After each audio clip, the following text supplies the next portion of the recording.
नमस्कार दोस्तों, स्वागत है आपके अपने चैनल हिंदूज फेस्टिवल्स में, जहां हम बात करते हैं हिंदू धर्म के त्योहारों और उनकी अद्भुत परंपराओं के बारे में। आज की हमारी नई कहानी है तिल चौथ व्रत की कहानी।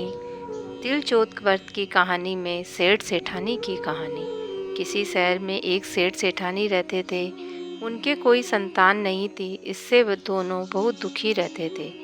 एक बार सेठानी अपनी पड़ोसन के यहाँ गई तो उसने देखा कि सभी महिलाएं बैठकर व्रत कर रही है, पूजन कर रही है। तो उसने पूछा कि आज तुम सब ये किस चीज़ का व्रत कर रहे हो, मुझे भी बताओ। तब पड़ोसन बोली कि आज हमारे तिल चौथ माता का व्रत है। इसमें तिल चौथ माता व गणेश जी का पूजन करते हैं।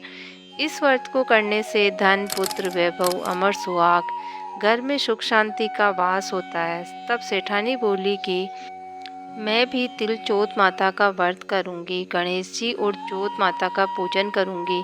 यदि मेरे पुत्र हो जाएगा तो 1.25 किलो का तिलकुटा चढ़ा दूंगी। चौथ माता की कृपा से 90 महीने पुत्र हो गया, पर वह चौथ माता को तिलकुटा चढ़ाना भूल गई। लड़का बड़ा हो गया और सेठानी को उसके विवाह की चिंता होने लगी, तो उसने चौथ माता को 5.25 किलो का तिलकुटा बोल दिया। लड़के की सगाई अच्छे कुल में सुंदर सुशील कन्या से हो गई और लगन मंडप में फेरे होने लगे।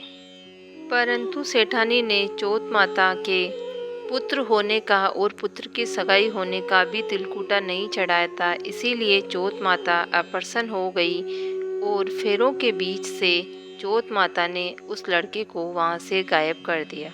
सभी लोग रोने चिल्लाने लगे। सबको आश्चर्य हुआ कि दूल्हा कहाँ चला गया।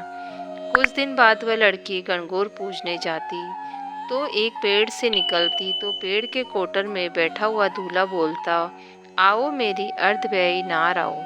तो वह भागी भागी अपने घर गई और अपनी माँ को सारी घटना कह सुनाई। यह समाचार सुनते ही सभी परिवार के लोग पेड़ के पास पहुँचे और उन्होंने पेड़ को देखा तो पेड़ की कोटर में उनके आधे फेरे खाए हुए जवाई जी बैठे थे। तो उन्होंने पूछा कि जवाई जी, आप यहाँ पीपल के पेड़ में क्यों बैठे हो? तब उसने बताया कि मेरी माँ ने चौथ माता व विनायक जी के तिलकुटा चढ़ाया था, पर चढ़ाया नहीं, इसीलिए मैं चौथ माता के यहाँ गिरवी बैठा हूँ।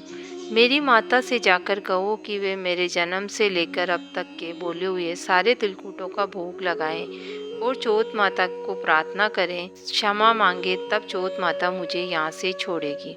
तब समाचार भिजवाए और सेठ सेठानी दोनों वहाँ आए और उन्होंने चौथ माता से क्षमा मांगी और बोला कि आज ही हम आपके तिलकुटे का भोग लगाएंगे। तब चौथ माता ने उसको छोड़ दिया और तिलकुटे का भोग गणपति भगवान को लगाया और दोबारा उसकी शादी करने लगे। फेरे होने लगे। दूल्हे राजा फेरों में बैठ गए। वहाँ वर वधू के सातों फेरे पूरे हुए और वर वधू सकुशल अपने घर के लिए विदा हुए। चौथ माता की कृपा से दोनों परिवारों में खुशहाली हुई। हे चौथ माता, जैसे उस लड़के के साथ हुआ वैसे किसी के साथ मत करना और कोई भी भगवान के बोले हुए प्रसाद को चढ़ाना नहीं भूलना चाहिए। प्रसाद मनोकामना पूरी होते ही वह जिस समय के लिए बोला है उस समय पर चढ़ाना चाहिए।